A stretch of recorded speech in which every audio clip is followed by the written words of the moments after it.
Good morning students, मैं doctor तृप्ति पांडे आपके लिए लेकर आई हूँ 12th हिस्ट्री के यूनिट 4 का आज पार्ट 4। हमारे अध्याय का नाम है विचारक, विश्वास और इमारतें, सांस्कृतिक विकास, लगभग 600 ईसा पूर्व से 600 ईस्वी के बीच का। आज हम पढ़ने वाले हैं अमरावती स्तूप के बारे में। ठीक है, अमरावती स्तूप की खोज कर्नल मैकेंजी के द्वारा की गई है। ठीक, अमरावती स्तूप कहाँ पर स्थित है? ये है गुंटूर जिला में, आंध्र प्रदेश में। सर्वप्रथम अशोक के द्वारा इसका निर्माण हुआ। आगे चल के सातवाहनों ने इसे स्तूप के रूप में बनवाया। इस संदर्भ में एक कहानी है कि 1796 में यहाँ के स्थानीय राजा ने मंदिर बनवाने का निश्चय किया और उसी की सामग्री की खोज के संदर्भ में अमरावती स्तूप के अवशेष उन्हें मिले।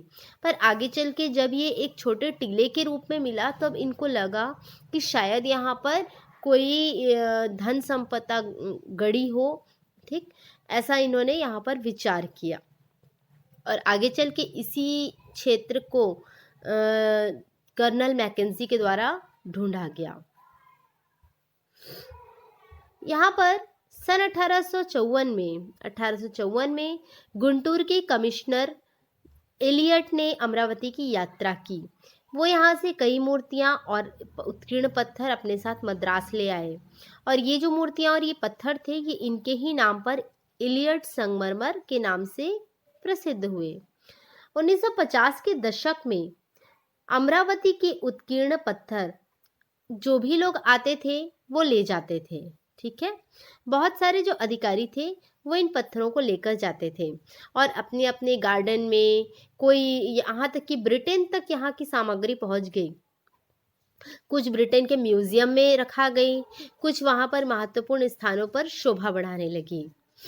ये क्रम लगातार चलता रहा। एच कोल नाम के जो व्यक्ति दिख रहे हैं आपको, ये बड़े एक खास नाम है हमारे लिए। इन्होंने एक बात इस समय कही कि असली कृतियां मूल स्थान पर ही होनी चाहिए। ये बहुत अच्छा विचार था, परंतु अमरावती के लिए काफ़ी देर हो चुकी थी और यहाँ पर अब भी इसे रोका नहीं जा सका और धीरे धीरे करके इसी के कारण अमरावती का वैभव जो है समाप्त हो गया। लेकिन ऐसे विचार जो कि एच कोल के द्वारा जारी किए गए थे, इन विचारों का प्रभाव आगे चल के हमें दिखता है कि बहुत सारी पुरातात्विक जो धरोहरें थी उनको उन्हीं जगह पर संरक्षित किया गया। इसी में एक हमको दिखाई देता है सांची का स्तूप भी इसी प्रकार बच पाया। तो हम लोग ये देखते हैं सांची की मूर्ति कला के बारे में। इसके पश्चात तोरण द्वार पर ग्रामीण दृश्य का चित्रांकन हमको दिखाई देता है। ठीक है, और ये इतिहासकार इसे वेशांतर जातक से लिया गया दृश्य मानते हैं। ठीक, और मूर्तिकारों ने, दूसरी बात अगर हम लोग देखते हैं तो मूर्तिकारों ने बुद्ध को मानव रूप में न दिखाकर प्रतीकों के माध्यम से ही दर्शाया गया है। इसे हम आगे भी थोड़ी देर में आपको और समझाएंगे। सांची की मूर्ति कला में बहुत सारी शालभंजिका की मूर्तियां पाई गई हैं। वैसे शालभंजिका का बौद्ध धर्म से कोई बहुत कनेक्शन नहीं है, लेकिन शालभंजिका की मूर्ति को ये एक नारी की मूर्ति होती है जो कि किसी बेल पुष्प से जुड़ी हुई बनाई जाती है। ठीक है, झूलती हुई नारी की या किसी फूल को पकड़े हुए, इस तरीके से आकृति होती है। इसे हम शालभंजिका कहते हैं। इन्हें बहुत शुभ माना जाता है और ऐसा माना जाता है कि जिसे भी ये नारी छू देती है वहाँ पर पुष्प खिलने लगते हैं, फल उत्पन्न होने लगते हैं। एक अशुभ संकेत के रूप में भी इन्हें जाना जाता है। सांची के स्तूप में बहुत सारे जानवरों की आकृतियां भी मिली। इन आकृतियों के दो उद्देश्य हैं। एक उद्देश्य तो है कि आकर्षक बनाना किसी भी मूर्तिकला को, दूसरा था कि मनुष्य के गुणों को समझाने के लिए। जैसे शेर हुआ, हाथी हुआ। शेर जो है वो शक्ति के प्रतीक के रूप में है, हाथी भी शक्ति, ताकत, वीरता, इन सारे गुणों से युक्त प्रतीत होते हैं। तो ऐसे जैसे जैसे जो जानवर होते हैं उनके गुणों से मनुष्य के रूप को समझाना। सांची की मूर्ति कला में हमें गजलक्ष्मी की भी मूर्ति मिलती है। कुछ इतिहासकार इसे गौतम बुद्ध की मां महामाया से तुलना करते हैं। वृक्ष पूजा और सर्प पूजा के भी काफी प्रमाण हमको सांची के स्तूप में मिलते हैं। आपको ये भी बता दूं कि जब बौद्ध धर्म को नहीं पढ़ा गया था, उससे पहले जेम्स फर्ग्यूसन नाम के इतिहासकार ने कहा था कि सांची का स्तूप वृक्ष पूजा और सर्प पूजा से जुड़ा हुआ है। पर बाद में जब ग्रंथों का अध्ययन कर लिया गया, तब ये बात क्लियर हुई कि नहीं, ये एक बौद्ध धरोहर है। तो चलिए सबसे पहले अब हम लोग देखते हैं, मैंने अभी आपको कहा कि सांची के स्तूप में बहुत सी ऐसी मूर्ति कला है जहाँ पर गौतम बुद्ध को ना दिखाते हुए उनके चिन्ह के माध्यम से उनकी चीज़ों को बताया गया है। ठीक, तो ये देखिए, ये आपको दिखाई दे रहा है एक चित्र जिसमें कि एक वृक्ष और नीचे खाली स्थान दिख रहा है। मतलब ये गौतम बुद्ध के ध्यान की मुद्रा को प्रदर्शित कर रहा है। ये एक स्तूप का हमें चिन्ह दिख रहा है, यानी एक समाधि स्थल की चर्चा की गई है।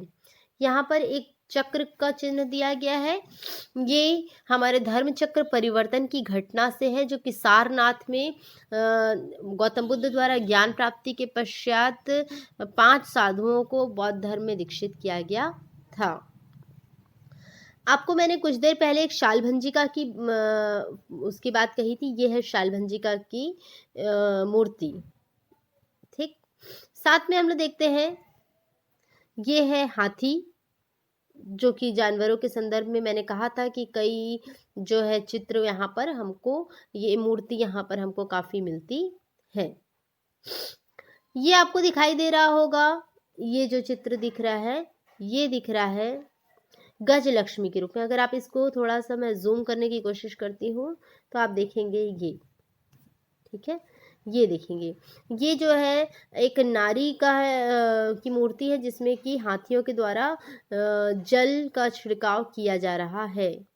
इसे गजलक्ष्मी और कहीं कहीं पर गौतम बुद्ध की माता के नाम से भी कहा गया है। ये आपको दिख रहा है सांची के स्तूप में इस तरीके की आकृति भी हमें दिखती है। ये है सर्प की आकृति, और ऐसा कई स्थानों पर मिल रहा है। इससे हमें लगता है कि यहाँ पर सर्प पूजा के भी प्रमाण हमको देखने को मिलते हैं। तो इस तरीके से हम लोग देखते हैं कि कई प्रकार की खास मूर्ति कला हमको यहाँ पर दिखती है। सर्प पूजा, सांची के स्तूप की पूजा, ये सारी चीज़ें। अब एक और चीज़ मैं धीरे धीरे आपको बताती हूँ कि क्या होने लगा कि गौतम बुद्ध में बौद्ध धर्म में एक नई परंपरा, महायान बौद्ध धर्म की परंपरा का विकास हुआ। इन्होंने धीरे धीरे ये महसूस किया कि गौतम बुद्ध को मूर्ति के रूप में भी पूजित किया जा सकता है। ठीक, और इन्होंने एक मुक्तिदाता के रूप में गौतम बुद्ध की कल्पना की, और धीरे धीरे करके बुद्ध और बोधिसत्वों की मूर्तियां इस परंपरा का महत्वपूर्ण अंग बन गई। ठीक, चिंतन की इस नई परंपरा को महायान कहा जाने लगा। मतलब जो लोग मूर्ति की पूजा करते हैं उनको क्या कहा गया? महायान। मतलब कि जो कि मौलिक बौद्ध धर्म है उसको इन लोगों ने क्या कहा? हीनयान। क्लियर हो गया? महायान के अनुयायी दूसरी बौद्ध परंपरा समर्थकों को हीनयान अनुयायी कहते थे। मतलब महायान लोग दूसरे बौद्ध धर्म मानने वालों को क्या कहते थे? हीनयान कहते थे। लेकिन पुरातन परंपरा के अनुयायी जो थे, जो हीनयान जिनको कह रहे हैं लोग, उन लोग अपने आप को थेरवादी कहते थे। इसका मतलब है कि वे लोग जिन्होंने पुराने प्रतिष्ठित शिक्षक, जिन्हें थेर कहते थे, के रास्ते पर चलने वाले लोग। पुराने शिक्षक कौन हुए? पुराने शिक्षक तो महायान संप्रदाय के होंगे नहीं, वो तो हीनयान संप्रदाय के होंगे। तो पुराने शिक्षकों के बताए गए रास्ते पर चलने वाले शिक्षक मतलब थेर, है ना। मतलब पुराने शिक्षकों के मार्ग पर, बताए गए मार्ग पर चलने वाले लोग अपने आप को थेरवादी कहते थे। ठीक है, तो इस प्रकार ये हमारा जो था पार्ट यहाँ पर समाप्त हुआ। अगर आपको अच्छा लगता है ये वीडियो तो इसे और भी ज़रूरतमंद के पास पहुँचाएं। Thanks for watching. Next video में हम लोग फिर मिलते हैं।